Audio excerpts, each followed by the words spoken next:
नमस्कार मित्रों और साथियों, हम कक्षा 10th के चैप्टर नंबर 2 में आपका स्वागत करते हैं। हम यहाँ आपको बताएंगे कि कैसे ग्राफ में एक्स अक्ष के निर्देशांकों को हम काउंट करेंगे। तो पहला क्वेश्चन हम यहाँ शुरू करते हैं, जिसमें आपको क्वेश्चन 6 दिए हैं। तो आपका पहला क्वेश्चन है कि किसी बहुपद पी एक्स के लिए आपको दिया है एक बहुपद 2.1 में। क्वेश्चन नंबर 1 का जो क्वेश्चन नंबर 1 है उसमें दिया है आपको कि पी एक्स कोई बहुपद है जिसमें y जिसमें जो आपका y है वो बराबर है पी एक्स के। जिसमें दिया है कि जो आकृति है आपकी 2.10 में दिया है प्रत्येक स्थिति में पी एक्स के शून्यकों की संख्या इसमें आपको ज्ञात करनी है। इसमें पी एक्स की शून्यकों की संख्या ज्ञात करनी है, अर्थात एक्स के सापेक्ष शून्यकों की संख्या भी ज्ञात करनी है। तो पहले हम ये बात समझ लें कि कैसे हम शून्यकों की संख्या ज्ञात कर सकते हैं और एक बहुपद में कितनी घात होने पर कितने शून्यक होते हैं। तो आपको मैं ये बता दे रहा हूँ यहाँ पर कि जितनी अगर घात हो किसी बहुपद की, ये मान लीजिए किसी कोई बहुपद है x square plus 4x plus आपका 5 है, तो इसकी अधिकतम घात जो 2 है तो वो शून्यकों की संख्या होगी एक्स के सापेक्ष, तो वो आपकी 2 होगी। यदि अधिकतम घात 3 है तो अधिकतम 3 होगी। इसका अर्थ ये नहीं है कि 3 ही होगी, 2 भी हो सकती है, 1 भी हो सकती है, लेकिन अधिकतम 3 से ज़्यादा नहीं होगी। तो ये हम समझ चुके हैं यहाँ पर। लेकिन हम समझें कि शून्यक होता क्या है। तो जो आपको पहला क्वेश्चन दिया हुआ है, पहले क्वेश्चन में ग्राफ आपका कुछ इस प्रकार है। जो आपका यहाँ सबसे पहले ये समझ लीजिए ग्राफ का सिस्टम होता क्या है। यहाँ यदि हम काउंट करें 1 2 3 और इसको एक्स अक्ष माने, इसको वाई अक्ष माने, तो यहाँ पर ये वाला प्लस का 1 2 3 और यहाँ पर माइनस वाला 1 -2 और -3 होगा। ये अक्ष आपका एक्स डैश माना जाएगा और यहाँ आप मानेंगे वाई डैश जो होगा -1 -2 -3। तो यहाँ आप देख सकते हैं, मैंने आपको शॉर्टकट में समझाने का प्रयास किया है कि क्या होता है आपका जो यहाँ वाली संख्याएं हैं वो एक्स की भी प्लस की है, वाई भी प्लस की। तो हम प्रथम जो क्वाड्रेंट है, अर्थात प्रथम जो चतुर्थांश जिसको बोलते हैं हिंदी में, वो प्लस प्लस वाला है, जो आपने 9th में सीखा होगा। जो दूसरा वाला आपका जो चतुर्थांश है, यहाँ पर जो x है उस निर्देशांक को हम पहले लिखते हैं, तो x यहाँ पर माइनस का है और y हम बाद में लिखते हैं, तो y यहाँ पर प्लस का है। तो दूसरा जो चतुर्थांश वो आपका है माइनस और प्लस वाला। तीसरे चतुर्थांश की यहाँ बात करें तो वो है आपका ये माइनस वाला भाग और ये माइनस वाला भाग। तीसरा चतुर्थांश माइनस माइनस वाला भाग है। चतुर्थ चतुर्थांश की यहाँ बात करें तो x का मान आपका होगा प्लस में और y का मान होगा आपका माइनस में। कुछ इस प्रकार से भी दर्शा सकते हैं इसको। ये मान लीजिए आपका 1 1 है, ये मान लीजिए आपका -1 1 है, क्योंकि 1 के साथ प्लस नहीं लिखते किसी भी संख्या के साथ स्टार्ट में। यहाँ आपको अगर 1 -1 दे दिया तो ये तृतीय चतुर्थांश में माना जाएगा।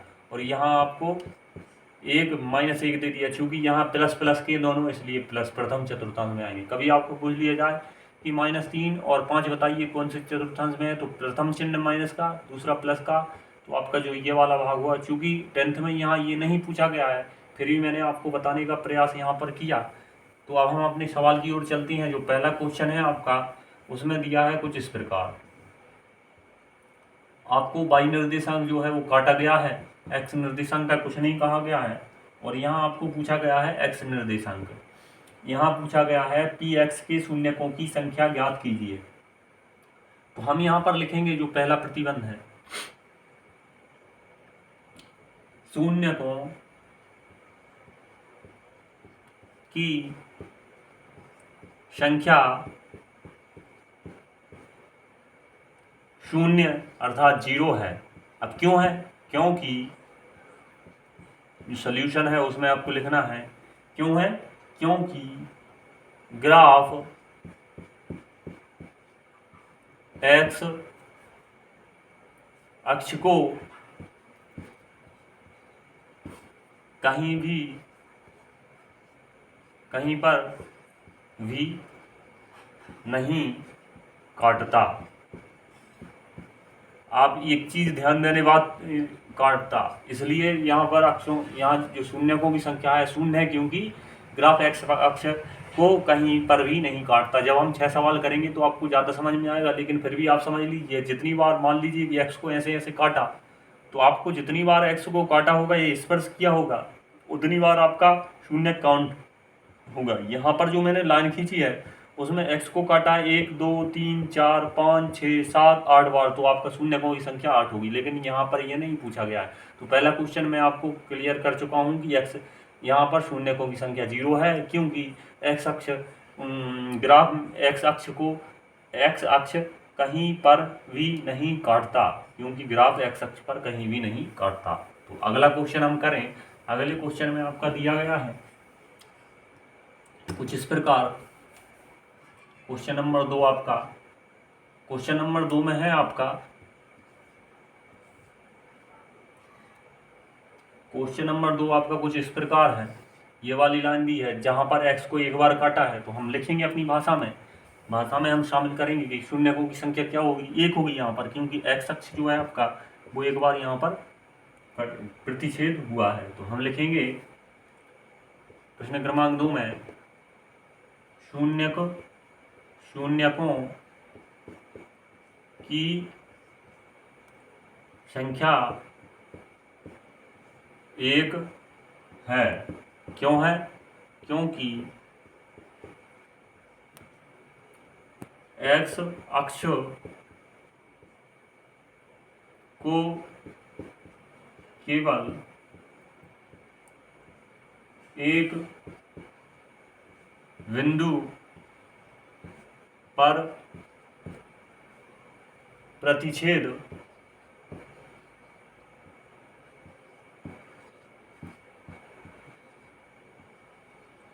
करता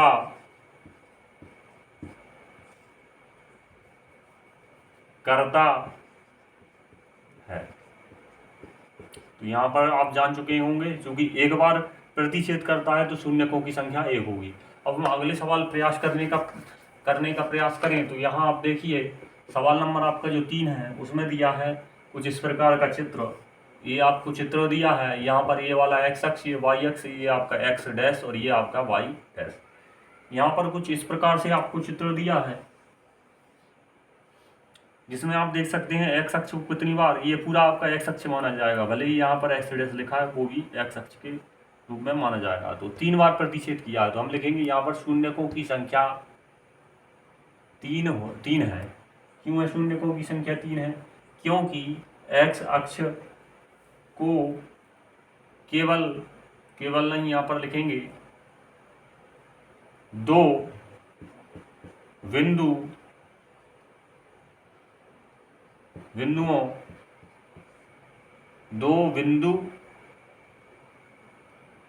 बिंदुओं पर प्रतिच्छेद करता है। x अक्ष को 2 बिंदुओं पर प्रतिच्छेद करता है, इसलिए 2 बिंदुओं नहीं, यहाँ पर साथियों 3 बिंदुओं पर प्रतिच्छेद करता है, क्योंकि 3 आपका जो है अक्ष के निर्देशांक में, 3 बिंदुओं पर 1, यहाँ पर 2, यहाँ पर 2। प्रतिच्छेद मतलब होता है काटना। तो x अक्ष को 3 बार यहाँ पर काट रहा है, स्पर्श करे या काटे तब भी आपका यही होगा। तो अगले क्वेश्चन नंबर हम यहाँ पर 4 की बात करें। तो क्वेश्चन नंबर 4 में आपका कुछ दिया है इस प्रकार। क्वेश्चन नंबर आपका 4 कुछ इस प्रकार का चित्र है, जिसमें आपको दिया है ये वाला भाग कर्व। तो इसमें ये वाला x अक्ष है आपका, ये y डैश, ये x डैश। यहाँ पर x को 2 बार प्रतिच्छेद किया है, तो हम यहाँ लिखेंगे शून्यकों की संख्या 2 है। क्या लिखेंगे? शून्यकों की संख्या 2 है, क्योंकि x अक्ष को 2 बिंदुओं पर जो है आपका प्रतिच्छेद करता है। तो आपको ये वाला सवाल भी आपको समझ में आया होगा। अब हम यहाँ पर 5वें सवाल की बात करें। क्योंकि 2 बार प्रतिच्छेद करता है, इसलिए हमने यहाँ पर 2 लिखा। यदि हम 5वें सवाल की बात करें तो यहाँ 5वां सवाल जो है आपका वो होगा कुछ इस प्रकार का। आपको चित्र दिया है x y, ये y डैश, ये x डैश। यहाँ पर कुछ इस प्रकार का कर्व दिया है आपको। तो यहाँ पर हम देखें x अक्ष को 4 बार प्रतिच्छेद किया है, तो हम यहाँ पर लिखेंगे 4 बिंदुओं पर प्रतिच्छेद किया है, तो हम यहाँ पर लिखेंगे 4 बिंदुओं पर प्रतिच्छेद करता है। अब हम यहाँ पर चूंकि 1 2 और यहाँ पर ये पहले बिंदु पर काटता है, ये दूसरे बिंदु पर, यहाँ पर ये तीसरे और यहाँ पर चौथे बिंदु पर। इसलिए आप यहाँ पर देख सकते हैं कि एक्स अक्ष को चार बिंदुओं पर 4 है शून्यकों की संख्या, क्योंकि 4 बिंदुओं पर यहाँ प्रतिच्छेद करता है। अब हम सवाल नंबर 6 की ओर चलें तो सवाल नंबर आपका 6वां जो 6 है वो कुछ इस प्रकार है। वो आपका होगा कुछ ऐसा, जिसमें आपका कर्व दिया है कुछ ऐसा, ऐसा और ऐसा। यहाँ पर ये टच है और ये वाला भाग यहाँ पर टच है। तो आप यहाँ से देख सकते हैं प्रतिच्छेद नहीं किया हुआ है। तो ये वाला आपका जो y, ये x और ये x डैश और ये आपका होगा y डैश। तो यहाँ कितनी बार प्रतिच्छेद किया है? 3 बार, 1 2 और ये 3। क्योंकि यहाँ पर प्रतिच्छेद ना करते हुए स्पर्श किया है, इसलिए हम 3 निर्देशांक यहाँ पर मानेंगे। तो हम यहाँ पर लिखेंगे जो शून्यकों की संख्या है वो है 3 है। क्यों है 3? क्योंकि x अक्ष को 4 बिंदुओं पर, 4 नहीं, यहाँ पर 3 बिंदुओं पर प्रतिच्छेद करता है।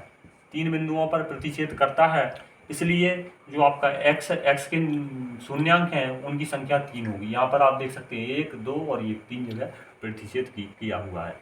तो यदि आपको समझ में आया हो तो हमें हमारी इस वीडियो के बारे में कमेंट में अपनी राय जरूर प्रेषित करें। धन्यवाद।